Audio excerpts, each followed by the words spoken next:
So I remember being young and hearing the word selfish. I don't know why. It stands out to me a little bit. And I was like, oh yeah, I think I was actually called selfish. Somebody actually called me selfish. And so I thought, am I really selfish? And I think it's important to recognize that these are the types of stories and messages that we have received. And it lends to this whole lifestyle that we try not to be selfish, that we work really hard to do things for other people, to show up for other people. At least I do. To show up for other people, to not be flaky, to do what I can. And a lot of that sort of lends to like people pleasing. Let's just call it what it is. One of the old terms is codependent. These are all labels. But one of the key symptoms of being a quote codependent, which I hate the word codependent. Codependent comes from kind of like addiction terminology. People that come from alcoholics. I think codependent was just a term that was developed in the 80s, I think, maybe even before then. And it was a lot of it was around alcoholism and being the partner of an alcoholic, being a partner of an addict.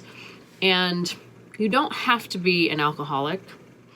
You don't have to be the partner of an addict. You don't even have to have any sort of like mental health issues like depression or anything like that to have these symptoms of being codependent. Certain things will obviously point to higher instances of quote unquote codependent behavior, such as having a partner that is abusive or alcoholic or narcissistic or any of these. And I'm throwing all these labels around, and I just want to say that they don't matter. They really don't matter. Like at the end of the day, I am a codependent. I have the propensity, as much as I hate it, to be a people pleaser. I tend to feel guilty when I have to say no to something. I have a hard time asking for my space. I need space, or I need to be alone, or no, I can't come, I can't do that, I can't meet. I have a tendency to just do and people please, and it's exhausting.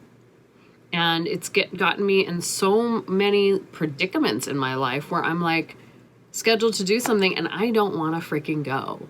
And I don't want to. And the only reason I said it was because it made the other person feel good in the moment.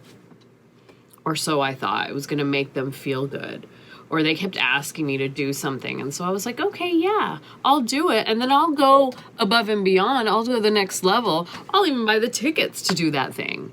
Whatever it is. Or I'll, show up. Because I'm so afraid of telling someone that I'm not going to show up for them. I'm so afraid of what that is going to bring.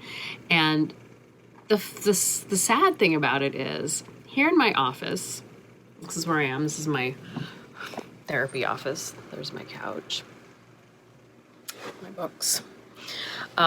Here in my office, I tell clients every day that when we don't speak our minds, when we don't ask for what we need, when we don't say no to something that we don't want to do and say, yes to ourselves, then we not only do ourselves a disservice, right? But we rob the other person of knowing the truth. So essentially we're lying, right? So I tell people this every single freaking day in the office. And yet when it comes to me being honest, I'm still so guilty of people pleasing. And it's gotten me in trouble because then I end up having to flake and or lie and or make up something and or a million different things. And so I just wanted to talk about that a little bit. What does codependency look like? What does it look like? It can be caretaking. It can be fixing. It can be rescuing.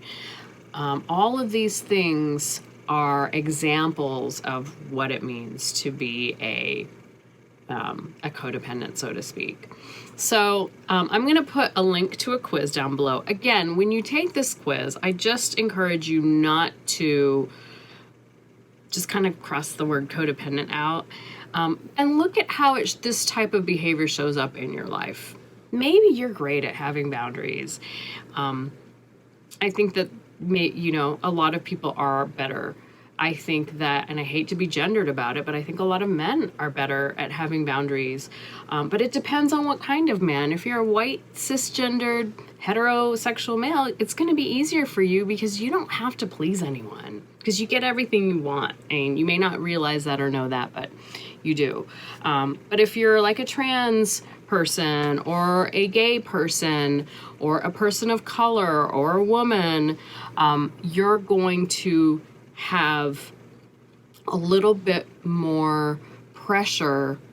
You're going to feel a little bit more pressure to please, because you've sort of grown up with this message, or you've been fed this message that you're not at the top of the pyramid when it comes to status, or so people that don't feel like they're good enough, yes, it's 100% a self-worth thing. People that feel like they're not good enough are going to be more likely to people please, are going to feel more guilty when they say no, because there's going to be a fear behind it. If I say no, I might get rejected. I might lose some privilege. I might not get asked back to go to this gig. There is an underlying fear of being abandoned, basically, or being not good enough. So that's kind of what today's video is about. It's about people pleasing. I do it. I'm work in progress, 100%. I preach about it on a regular basis to my clients, and I hope to be better myself so that I can be more of an example to my clients and to you guys. And so take the quiz, and I'll be back with some more stuff about people pleasing or codependency or whatever you want to call it. All right, that's the sex talk. Bye.